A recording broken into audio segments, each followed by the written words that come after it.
আসসালামু আলাইকুম ওরহমতুল্লাহি ওয়াবারাকাতুহু। গত পর্বে আমরা যে বিষয় আলোচনা করেছি যদি তা না দেখে থাকেন তাহলে অবশ্যই দেখে আসেন। যেখানে নবী করিম সাল্লাল্লাহু আলাইহি ওয়াসাল্লামের নাম আসবে সেখানে সাল্লাল্লাহু আলাইহি ওয়াসাল্লাম বলা ভুলবেন না কিন্তু। বিসমিল্লাহির রহমানির রহিম। উভয় বাহিনী পরস্পরের মুখোমুখি। অমুসলিমরা দলে দলে বেরিয়ে এলো এবং উভয় বাহিনী পরস্পরের মুখোমুখি হতে শুরু করল।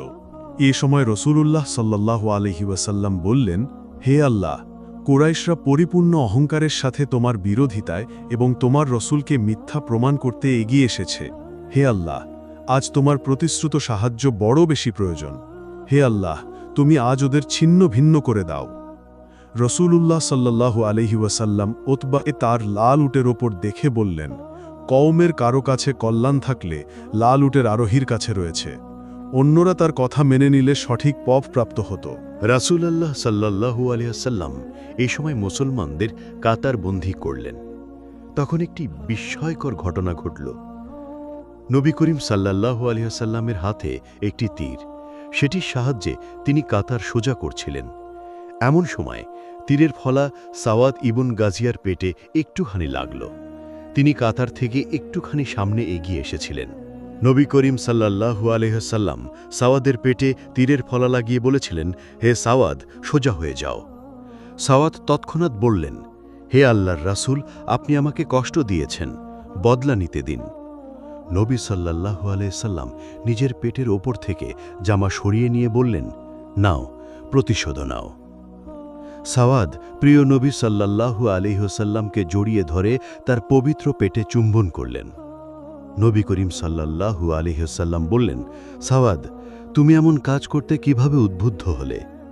সাওয়াদ বললেন, হে আল্লাহর রাসূল, যা কিছু ঘটতে চলেছে আপনি তো সবই দেখছেন। আমার একান্ত ইচ্ছা হলো যে আপনার ঘনিষ্ঠতা যেন আমার জীবনের শেষ স্মরণীয় ঘটনা হয়ে থাকে। আপনার পবিত্র দেহের সাথে আমার দেহের সংস্পর্শ যেন জীবনের শেষ ঘটনা হয়। নবী করিম সাল্লাল্লাহু আলাইহি ওয়াসাল্লাম এ কথা শুনে সাওয়াদকে দোয়া করলেন। কাতার সোজা করার পর নবী করিম সাল্লাল্লাহু আলাইহি ওয়াসাল্লাম সাহাবীদের বললেন, তার পক্ষ থেকে নির্দেশ না পেয়ে কেউ যেন যুদ্ধ শুরু না করে। রাসূলুল্লাহ সাল্লাল্লাহু আলাইহি ওয়াসাল্লাম এরপর যুদ্ধ পদ্ধতি সম্পর্কে বিশেষ নির্দেশ প্রদান করলেন।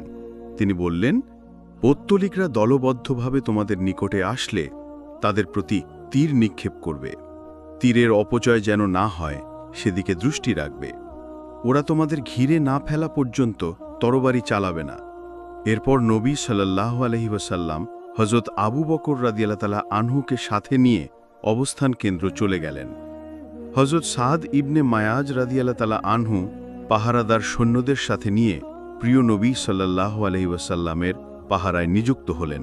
অন্যদিকে পৌত্তলিকদের অবস্থা ছিল এই যে, আবু জেহেল আল্লাহর নিকট মীমাংসার দোয়া করল। সে বলল, হে আল্লাহ, আমাদের মধ্যে যে দল আত্মীয়তার সম্পর্ক অধিক ছিন্ন করেছে এবং ভুল কাজ করেছে, আজ তুমি তাদের ধ্বংস করে দাও। হে আল্লাহ, আমাদের মধ্যে যে দল তোমার নিকট অধিক প্রিয় ও পছন্দনীয়, আজ তুমি তাদের সাহায্য করো। পরবর্তী সময়ে আবু জেহেলের এই কথার প্রতি ইঙ্গিত করেই আল্লাহ রাব্বুল আলামিন বলে, যদি তোমরা মীমাংসা চাও তাহলে তোমাদের কাছে মীমাংসা এসে গেছে। যদি তোমরা অন্যায় থেকে বিরত হও তাহলে তোমাদের জন্যই মঙ্গল। আর যদি অন্যায়ের পুনরাবৃত্তি করো তাহলে আমিও শাস্তির পুনরাবৃত্তি করব। সংখ্যায় বেশি হলেও তোমাদের দল তোমাদের কোনো কাজে আসবে না। নিশ্চয়ই আল্লাহ মুমিনদের সাথে আছেন। যুদ্ধের প্রথম ইন্ধন। এই যুদ্ধের প্রথম ইন্ধন ছিল আসওয়াদ ইবনে আব্দুল আসাদ মাকসুমি। এই লোকটি ছিল নিতান্ত দুর্বৃত্ত ও অসৎ চরিত্রের। ময়দানে বের হওয়ার সময় বলছিল, আমি আল্লাহর সাথে প্রতিজ্ঞা করছি যে ওদের হাউজের পানি পান করেই ছাড়ব। যদি তা না পারি তবে সেই হাউজকে ধ্বংস বা তার জন্যে জীবন দিয়ে দেব। এ কথা বলে আসওয়াদ এগিয়ে এলো। অন্যদিকে প্রিয় নবী সাল্লাল্লাহু আলাইহি ওয়াসাল্লাম এর সাহাবীদের মধ্যে থেকে হযরত হামজা ইবনে আব্দুল মুত্তালিব এগিয়ে গেলেন। জলাশয়ের নিকটেই উভয়ের মুখোমুখি প্রতিদ্বন্দ্বিতা হল। হযরত হামজা রাদিয়াল্লাহু তলোয়ার দিয়ে এমনভাবে আঘাত করলেন যে কাফের আসওয়াদের পা হাঁটুর নিচ থেকে বিচ্ছিন্ন হয়ে গেল। সে ধপাস করে মাটিতে পড়ে গেল।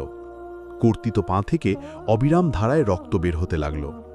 সেই রক্তধারা তার সাথীদের দিকে প্রবাহিত হচ্ছিল। আসওয়াদ হামাগুড়ি দিয়ে জলাশয়ের দিকে এগিয়ে যাচ্ছিল। জলাশয়ের নিকটে পৌঁছে পানি পান করে তার শপথ পূর্ণ করতে চাচ্ছিল। এমন সময় হজরত হামজা রাদিয়াল্লাহু আসওয়াদের ওপর পুনরায় আঘাত করলেন। এই আঘাতের ফলে সে জলাশয়ের ভেতর পড়ে মারা গেল। আজকে এই পর্যন্তই। পরবর্তী পর্বতে আমরা বাকি অংশ আলোচনা করব ইনশাআল্লাহ।